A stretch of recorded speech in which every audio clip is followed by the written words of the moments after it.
What do you imagine when you try to picture a satanic cult? You might think of movies like Rosemary's Baby, which follows a woman whose creepy neighbors trick her into giving birth to the Antichrist, or The Exorcist, about a girl possessed by a demon.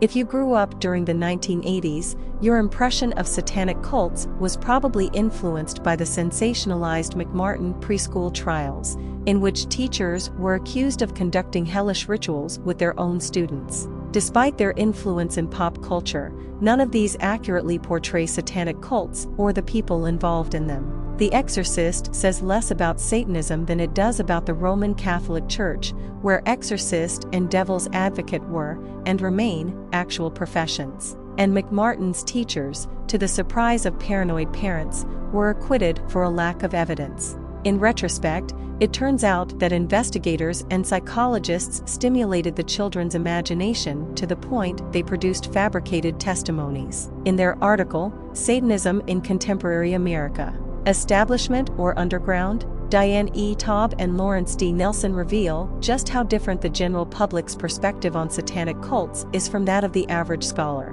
While the antisocial and criminal aspects of Satanism have been the focus of most lay writing and media, they write, sociological discourse has generally represented Satanism as a harmless, law-abiding alternative religion.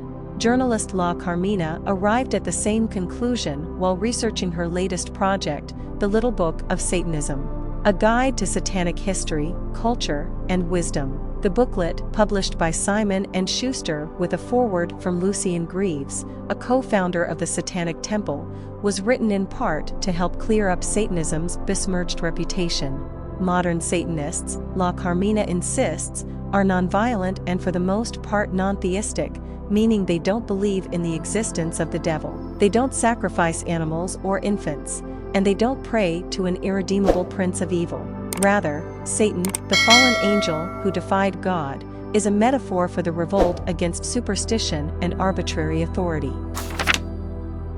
The Satan at the center of modern-day satanic cults is not the Satan we find in the Old Testament, who uses pain, deceit, and misfortune to test the piety of people like Job. Nor is he the Satan of the New Testament, who appears to tempt Christ, cementing himself as God's semi-autonomous adversary. Rather, the version of Satan worshipped by organizations like the Satanic Temple and the Church of Satan is the Satan introduced in John Milton's 1667 epic poem Paradise Lost, one of the first pieces of literature that depicts the devil in a positive light. Milton's Satan, known as Lucifer before his fall, is a charismatic anti-hero who rebels against heaven and pays dearly for it. The poem suggests Lucifer is driven not just by his lust for power, but also a desire to acknowledge his own individuality, a flawed albeit sympathetic cause. When the subsequent Age of Enlightenment called the Christian worldview into question, fascination with God's traditional adversary continued to grow.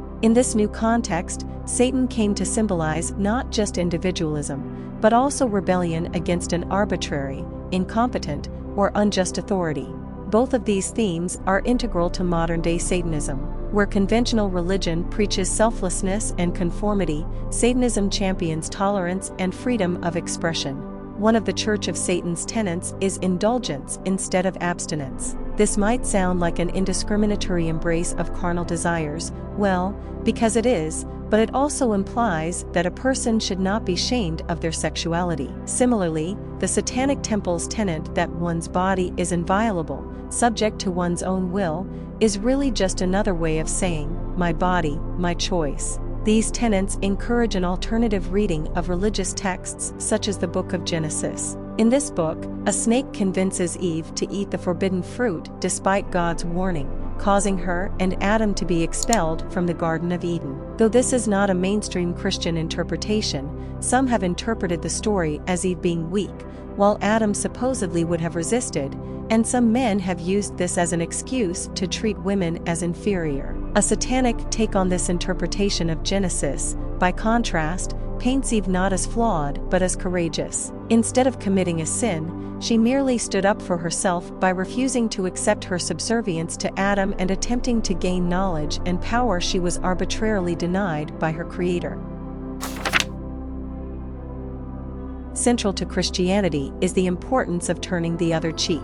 Just as Christ suffered torture and injustice on the cross, so too should Christians endure the many hardships they encounter over the course of their lives. It's a beautiful and rather convincing ideology. Unfortunately, it sometimes is used, incorrectly, as an argument for why the powerless should accept their subjugation to the powerful. Here, too, satanic cults disagree with conventional religion. Instead of turning the other cheek, the Church of Satan calls for its followers to enact vengeance. The alarming rhetoric notwithstanding, this is not a call to violence. Researchers from the 1970s and 1980s repeatedly described the organization as peaceful and law-abiding. On the contrary, it is a call to action, to address wrongdoing rather than suffer it in silence. The Satanic Temple, in particular, has cemented itself as a vehicle for social change.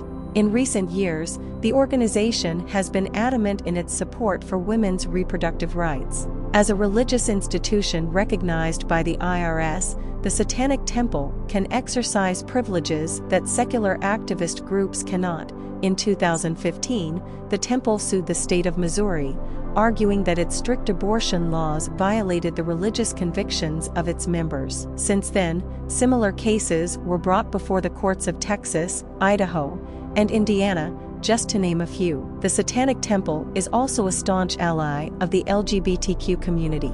When a Christian baker in Colorado declined to make a wedding cake for gay customers, members of the Satanic Temple called in asking for cakes praising the devil. While sexual orientation is not explicitly protected by the Civil Rights Act, it's against the law for businesses to refuse customers based on their religion. As such, the bakery had no choice but to process the orders. One wonders how effective these campaigns really are. On the one hand, establishing a clear connection between Satanism and abortion probably will not win over a lot of voters. On the other, there's something strangely admirable about the Satanic Temple using its status as an official religion to protect citizens and civil liberties from the encroachment of other religions. As Greaves puts it in his foreword to the Little Book of Satanism, the blasphemous iconography of Satanism is, for most Satanists, a declaration of personal liberation from traditional theistic institutions and the sometimes arbitrary restrictions they impose on their followers,